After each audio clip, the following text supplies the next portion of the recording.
So, I am totally blocking Van Damme's face, but that's just the way it's gonna have to go for now. Universal Soldier is a 1992 film starring Jean-Claude Van Damme and Dolph Lundgren.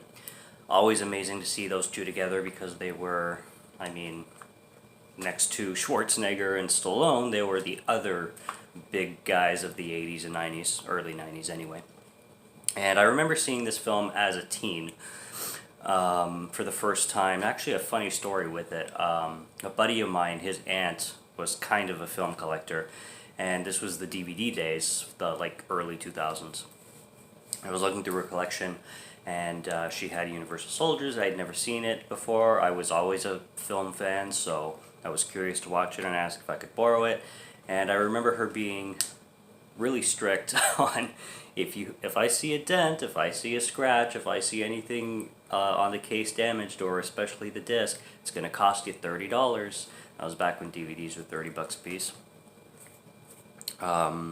It was kind of funny, but yes, I borrowed it and I took absolute mint condition with it. I would like carry it like this. I was so careful to put the disc into the DVD player.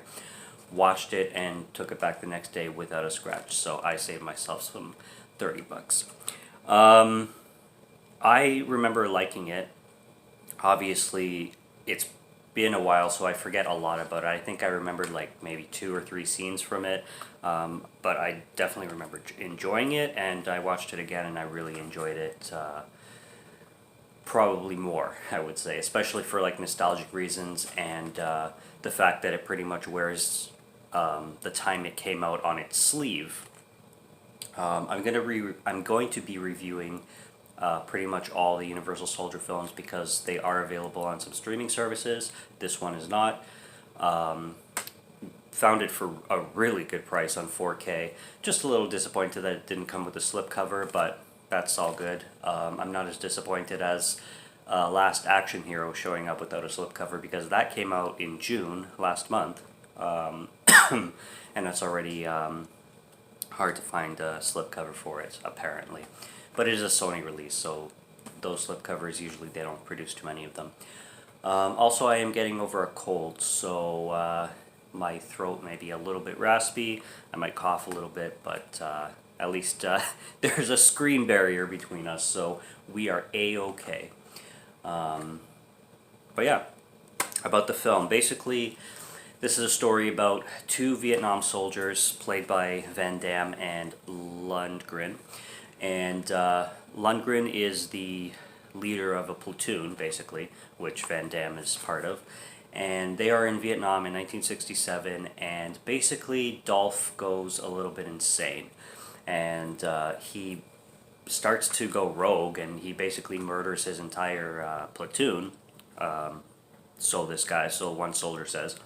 And Van Damme is kind of, he gets into the situation trying to stop Dolph Lundgren's character Scott from, massacring people basically because he's losing his shit completely. And he has, Dolph Lundgren's character Scott has these 2 Vietnamese people hostage, this man and woman, and he's making a necklace out of ears, out of soldiers' ears, or people's ears in general, and he's sewing them together. Gruesome scene. I don't remember this film being as gruesome from what I remembered originally watching it way back when. But yeah, he's sewing ears together into this chain, into this like necklace thing, and he basically is about to just massacre everybody in his path.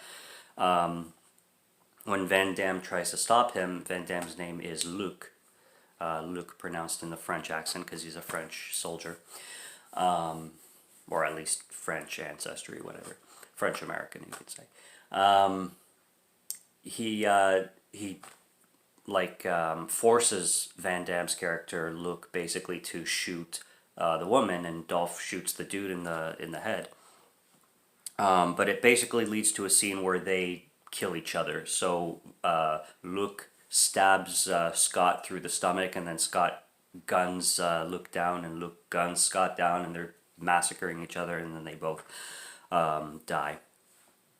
And then the cleanup brigade comes in and notices everything that happened and basically calls it an MIA for how they can get away with it, and why they would even do that, I don't know, because how they would hide something like that, I don't know. This film is filled with illogical situations completely. So this is a suspend your disbelief kind of film, but it's okay because of the type of action film that it is. You really don't need coherent logic. You just need a coherent enough story and lots of gunplay, basically.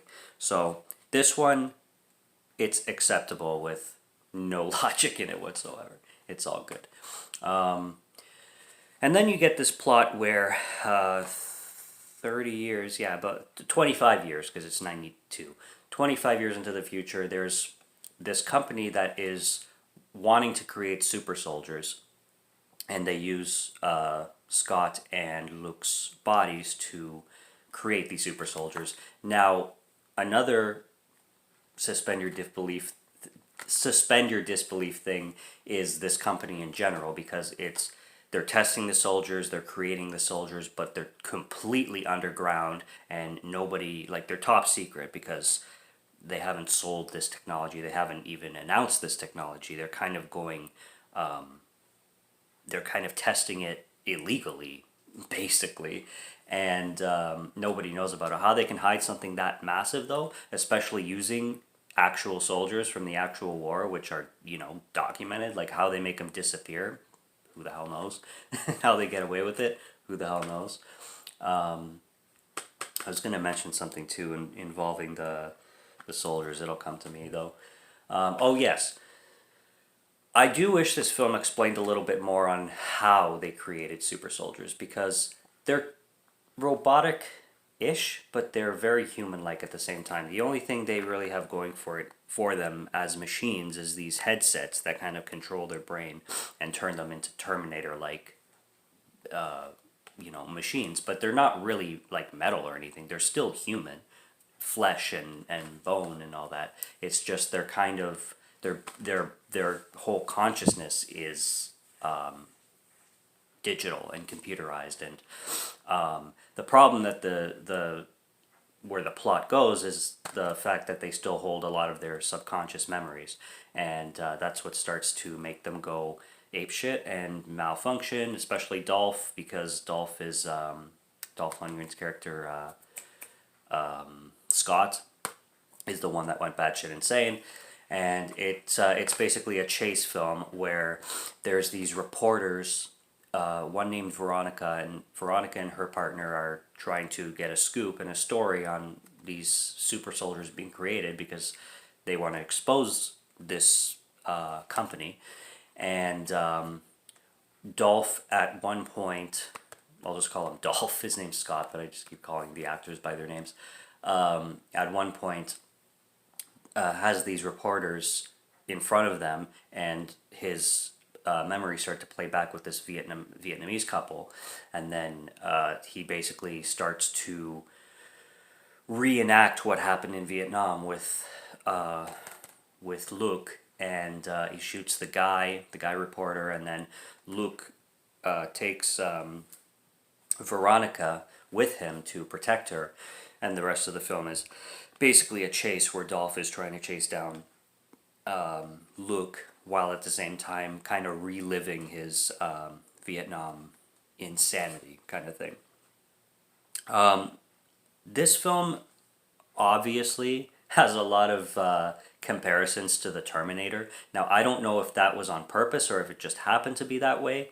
It could be both. This was released 8 years after the Terminator, so it's quite a gap, but I mean, there's a lot more humor than I remember there being in here, and there's a lot of like Terminator style humor, especially the humor they kind of had in Terminator 3. Of course, Terminator 3 was made way after this film, but you can definitely see like a lot of Terminator-esque stuff going on, which again is obvious because they're machines, basically. They're reprogrammed humans turned to machines. So you're going to get a lot of those kind of vibes.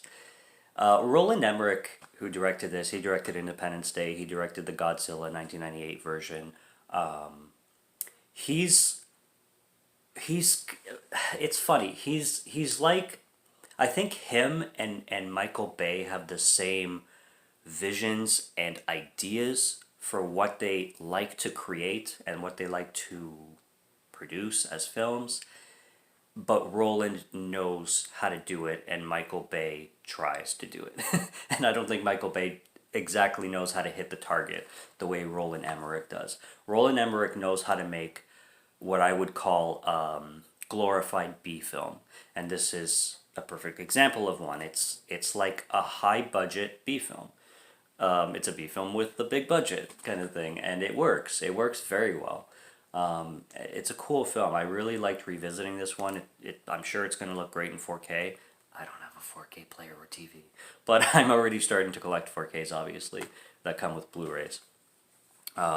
But yeah, like as soon as I get to see this on 4K, I'm sure it would look absolutely amazing. And I like how the film, I like the chase aspect of the film, and I like a lot of the humor that they throw into it. Again, even though you can compare it so much to the Terminator, it's still fun. I love the motel scene where Dolph shows up, or Dolph and his squad show up, and they're trying to take down Luke, Jean-Claude Van Damme's character, and they're going through all the walls of the motel and like all that shit. The hotel manager, I guess, I'm not sure if he was supposed to be a gay character, but if he's not, was certainly flamboyant and making like references to Jean Claude about like having a waterbed in the, like they have rooms with waterbeds and all that, and just his mannerisms were pretty flamboyant. So I think that's what they were going for. At least that's the vibe I got. There's a scene where Veronica is because Luke got shot at, and she's trying to like take the bullet out of him or trying to like inspect his body. And he leans down and he's like, "Is that supposed to be there?" And I'm assuming he's referring to his dick, but because he was human before, I don't really get that, because did he forget he has a cock or something? Like, and she's like, "Oh yeah, that's like perfectly normal. Yeah, it's supposed to be there." She's all like awkward and shit. But I was like, how does he not know he has a dick? Like, I doesn't make much sense, but it was still funny. And the restaurant scene is great, where he orders like 12 plates of food and has no way to pay for it, and then everybody tries to fight him, which happens in every big, machine action movie where they want to kick the big guy's ass, but the big guy basically like flicks everybody away like flies. That was funny. And I don't know, it's a well done popcorn film, essentially. So I didn't take notes for this one, so I'm winging this film, but it's a very easy one to explain. Like the plot is pretty basic, and like I said about Roland Emmerich, I think he kind of nailed for the most part, nailed the popcorn action, summer flick, you could say. So that's what I got on that. I highly recommend it. I gave it a 3.5 out of 5 on Letterboxd because of the massive cheese that goes with it. So like it would be a 4, but it's just too much. There's too much of logic problems, and there's too much of like that B movie ness to really make it stand out like a Terminator, which is so good. But it's still like super enjoyable, and just shy of like a 4-star. And I gave it a 71 out of 100. Why out of 100? Because I hate decimals. We all know this by now, at least if you've been watching up to now.